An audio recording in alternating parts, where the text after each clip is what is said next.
Hello, everyone. Welcome to Afro Swag Media and Magazine. This is Deborah. I'll be your host on this platform. And today I have a very special guest. His name is John. I will bring him to the camera right now. Hello, Hello, John. everyone. Can you hear me?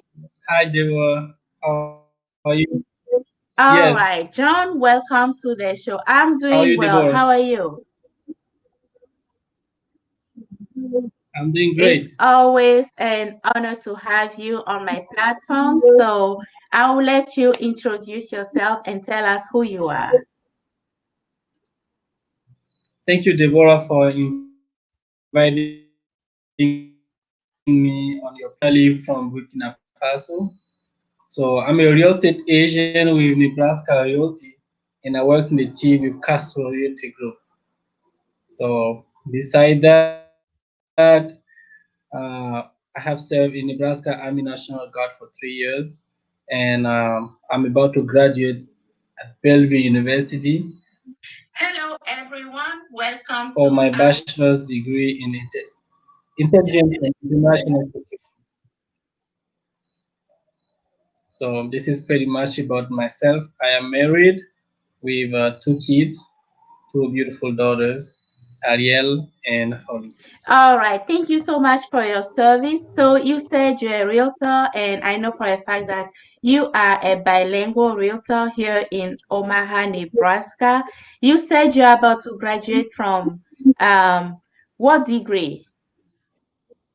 Bellevue University for my bachelor's degree in intelligence and international security. Oh, you said So this is my intelligence and international security?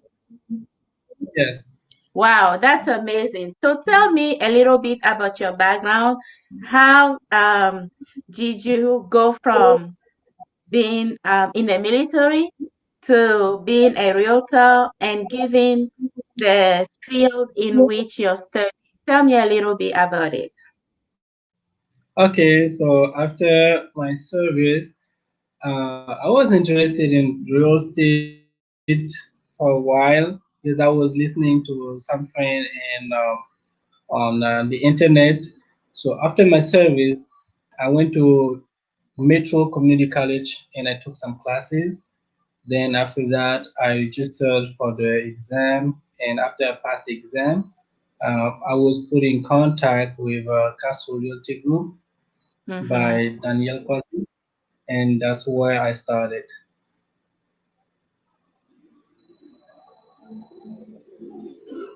Okay, I think we're having some technical issues. I don't know if you guys can hear us.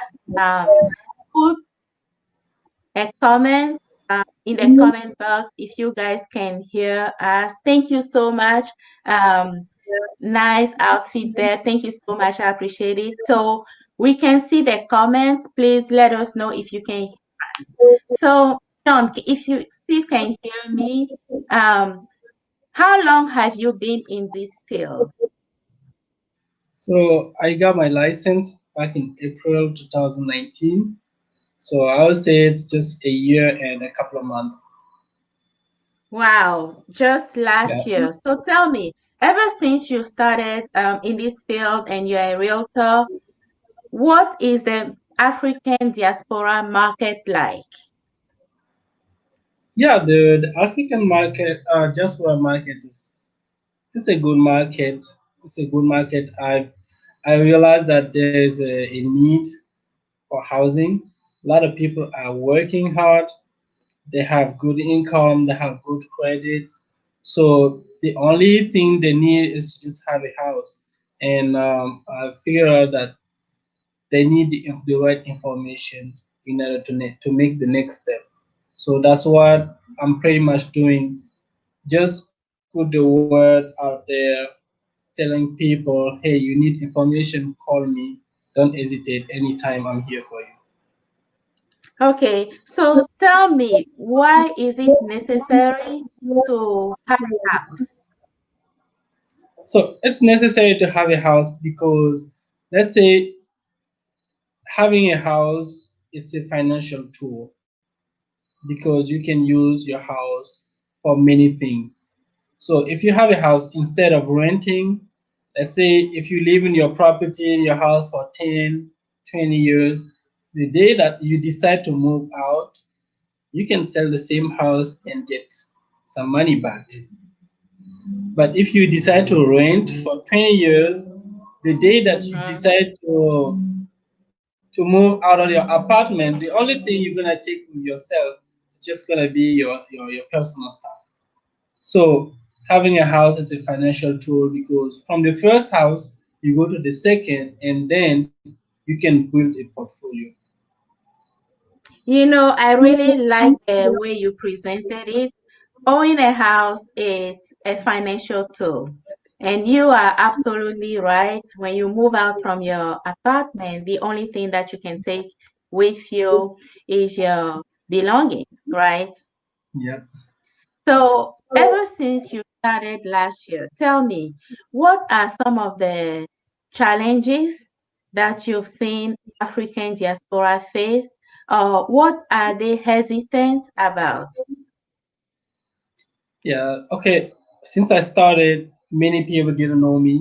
So they didn't know exactly if I was able to handle a transaction from A to Z. So some people would not trust me at the beginning, and that was one of the challenge to give some proof to prove to people that I'm able to do my job, that I'm a Mm-hmm. professional and I know what I'm doing. So it takes a Right. lot. It took a lot of work, a lot of commitment, and now I can say I'm starting to get there slowly by slowly. So Mm-hmm. yeah, that was one of the challenge that I've seen in my career. So I don't know about you, but I've heard a lot about people in the diaspora, the African diaspora, say that, well, I don't need to buy a house, I don't need to add a mortgage loan to all my debt, and I really first need to build a house back home on the motherland before even thinking about doing something like that here. And some other people say, well, I didn't come here to stay, so why should I even invest in a house? What do you have to tell those people? So what I'll have to tell those people, it's just normal to think that way. I don't blame them. But if we see things in the reality, many of us will be like, oh, I want to go back like as soon as possible. But by the time we realize we are here for many years.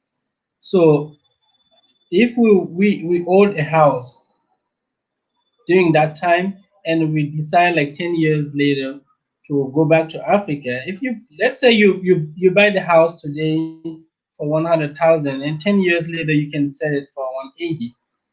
You Mm-hmm. after you pay all the taxes and everything, you can have at Mm-hmm. least a good amount of money in your pocket to move back to Africa, you know. So Right. I would say it's easier to get house here than building a house in Africa. I encourage people to invest in Africa, but here it's just easier because let's say in France CFA, 5 million France CFA will be just what you need to buy a land, not even to build something to live in, right? In most of the cities, the big cities. So here, if you have $10,000, that's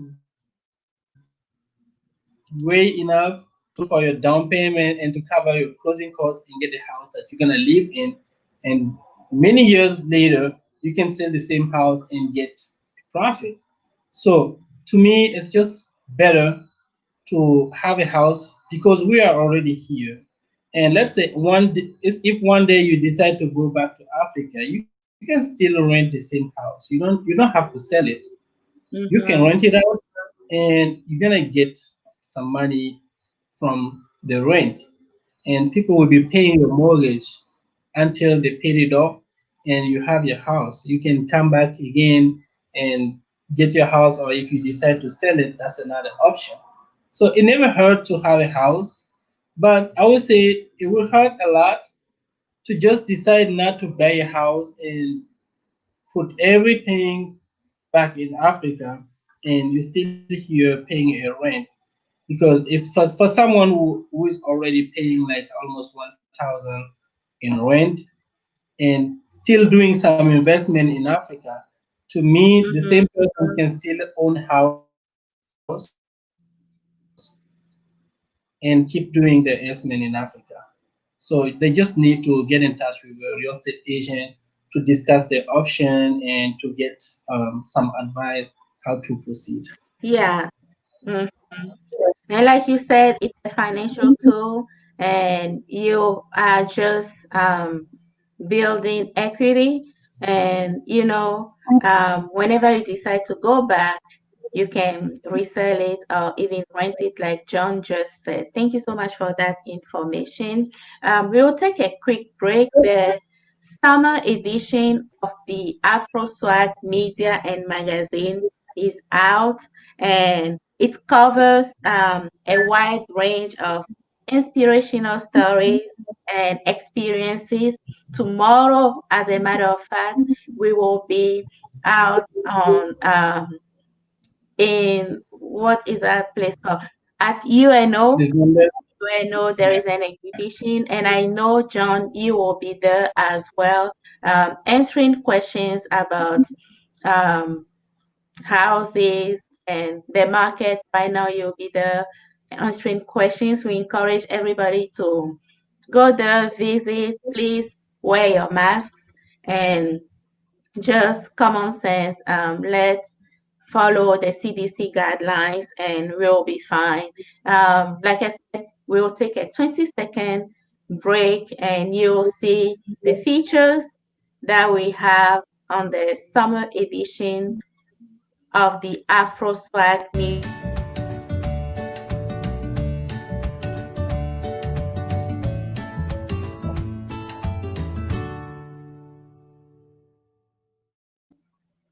All right, so we covered Dean. Dean is a very tenacious Nigerian American, and he is a remarkable person with a unique talents and abilities. We have him as a cover page, and we have Marisa. Marisa, she is impactful with great projects in Sierra Leone. So I encourage you to get a copy of your summer edition of the Afro Swag Media and Magazine. Back to you, John. So tell me, what is the market like right now? Is it like a seller's market or a buyer's market? I would say it's a seller's market because there's many more buyers than houses to buy. So that's a good time for sellers because they can create like a bidding war where buyers will put prices on top of the asking price in order for them to get the property. So it's pretty much a seller's market right now. So if it's a seller's market, what's the best advice you can give people? Yeah, what I would say, I would tell people is just to get prepared. To get prepared, so once they go out to start looking for houses, they will be able to compete with other people. You know, because the market is so tough right now that the trend is to go above asking price instead of going below asking price. You know, so getting prepared is it's a very important for buyers right now because they don't want to get surprised trying to put offers on and on and not getting accepted once. Shout out to Martin. Thank you for watching. We have Desiree, Flora, Augustin, Agbeko, and everyone that is watching. Thank you so much for watching. So when you say um, you're advising the buyer to be prepared, What do you mean? So what I mean, it's to get the highest amount of loan they can get, and if they can have a whatever type of loan they can have, that's fine. But the most important thing is like if you want a house for at least 180 in the range of 180,000, and you are approved up to 200,000, I think we have a room to play. But if you are approved up to 180 and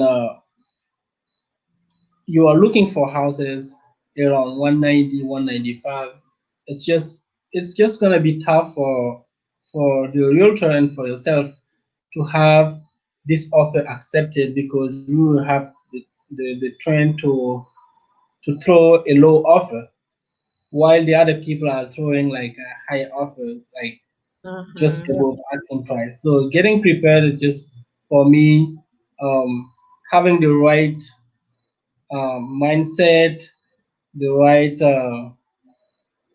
documents like from the bank to be able to compete with other offers. So, getting prepared is to get your pre-approval even before starting everything, Yep. right? So yep, that's the most important step. Getting to know how much you can afford. Okay. So when clients come to you, do you refer them to people or do they have to go on their own and find a lender? So when client come to me, usually I tell them it's better to check at least two different lenders, Mm-hmm. so you know exactly what one is offering and what the other one is offering, if they are the same or not. And most of the time, you will see that there's some differences. You know, one lender can offer you a certain amount, and the other one will offer you higher than what the other one offered. So it's up to you to decide who do you want to go with. Okay, thank you, Isabel, for connecting. Thank you for watching. If you guys have questions, please let me know. Just put it in the comment box and we will make sure we address all your questions. So, John, tell me, with COVID-19, I know back in spring, the NIFA loan, and if you don't mind explaining what the NIFA loan is, the interest rate was a little bit low. What is it like right now? And would you, I know this is a complex question. So first, what is an IFA loan? And would you recommend first-time buyers to go for the NIFA loan? What is the interest rate like right now? I mean, any comment or any advice that you can give will be appreciated. Okay, thank you, Deborah, for this. A knife alone basically is just for Nebraska here. It's an assistance program by the state of Nebraska to help first-time home buyers with their closing costs and everything. So basically, that's the reason why you see people buying a house and with just as minimum as like let's say 1,000 or 1,500 or 2,000.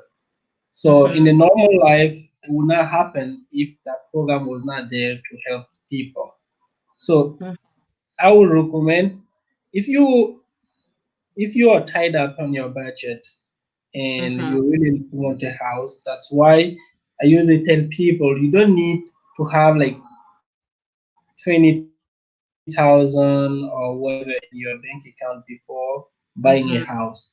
You go to sit with the bank and they will tell you exactly in what program they can put you in that will work better for your case. Okay.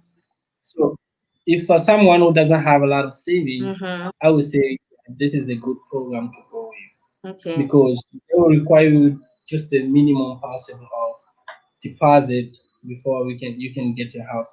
At least you have your house, you start paying, and you are building up some equity and everything. So if you want later on, you can resell, or if the interest rate was high at the time you were buying it, you can refinance it with the bank. So right now, interest rates are pretty much low, and I would say that's also the reason why there's a lot of buyers on the market because it's cheaper for them to buy a house with a low interest rate than just having to buy a house with a high interest rate because we don't know exactly how the interest rate will be in the next month. Right, right. So tell me, with the COVID-19, is it, would you advise people to buy now and especially when it's the seller's market? Should they buy now or wait? And we know COVID-19 is here, is not going anywhere yet. We just have to do with it. What would you advise people? Okay, what I would say is if it's the right time for you to buy a house, just go ahead and do it. Because the longer you wait, maybe the more expensive you'll buy the same property, unless the economy crashes. So if you Mm-hmm. wait, if you want to buy a house worth 200,000 this year, normally the house is supposed to increase in value. So if you wait for next year to buy the house, you'll probably buy it a little bit more expensive.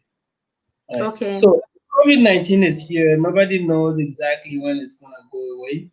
So I would say, since the interest rates are low, just try to get a house if you are approved. Try to get a Mm-hmm. house because it's true, it's a seller market, but you can have the opportunity to buy a very nice house without a lot of complications. We know you are part of a team here in Omaha, Nebraska. How do you collaborate with them to make you this successful in the African diaspora? So yeah, I would say most of my results are because of the support of my team. I know Ricardo Castro is our team leader, and all the other team members. They helped me a lot at the beginning until now. We've advised, and they are referring me clients, and I help them with their transactions and everything. So that was a way for me to learn really fast because they are selling a lot of houses here. So, and Castro Realty Group is one of the top teams in Nebraska Realty for many years now. So, being part of this team is just the right environment for me to improve myself and to get the top of the knowledge to be able to provide a quality service to my clients. Right. And you are a bilingual realtor. How does that help you help your clients? Okay, I help my clients a lot because it's easier for someone to just explain to you what's going on in the real estate transaction in a language that you really know. So it's Right. easier for us to communicate in French, and we understand each other more than just if it's going to be directly in English. We can communicate in English, but being a bilingual realtor speaking French, I think it's a value that I'm adding to what I'm offering to my clients right now. Mm-hmm. So you've heard it if you're watching right now and you need help or you need assistance getting a home. John is not just your ordinary realtor. He has a team behind him that is there for him, helping as much as they can. And on top of that, he does speak different languages. French is one of them. Can you tell us what other languages you speak? I speak Maori, one of the main languages in Burkina Faso. So it's not just a bilingual, he's multilingual, right? Okay. Tell me, is this um, real estate business something that you recommend anyone in the diaspora that is interested in starting a business or becoming a realtor, what would you tell them? Yeah, I will encourage them to just go for it. Just go for it. Invest in real estate. If you want to become a real estate agent, I will help you to get there. And to me, I've been doing this and I enjoyed it. I just really like it. So no matter what, I'm just in real estate and I put all my effort to succeed in it. So I will encourage everybody in the diaspora to invest in real estate because I would say real estate is one of the investment that we can say it's more stable than the other investment. So if you want to put your money in real estate, that's a wise move. So, if you were to tell me one challenge that you have in this business, what will it be? Okay, I would say one challenge that's actually a strength for me is just being African, speaking French in this industry. It's a challenge because you know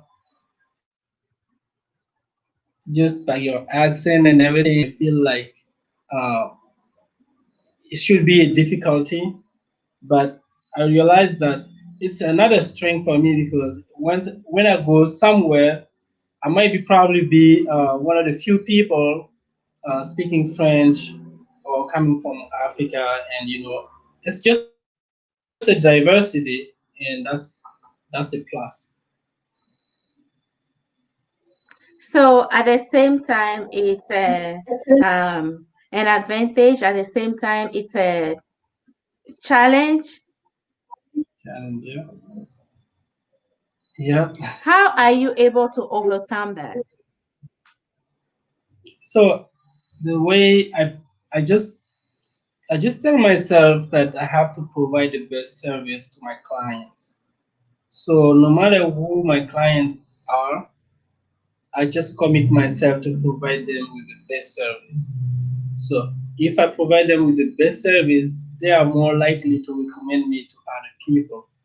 And for me, the best way to succeed in this industry and to overcome all the challenges is to provide a good and just a good service, perfect service. So if I you are really like good at that. yeah, if you are good at what you are doing and you do it right, people will refer you. They won't even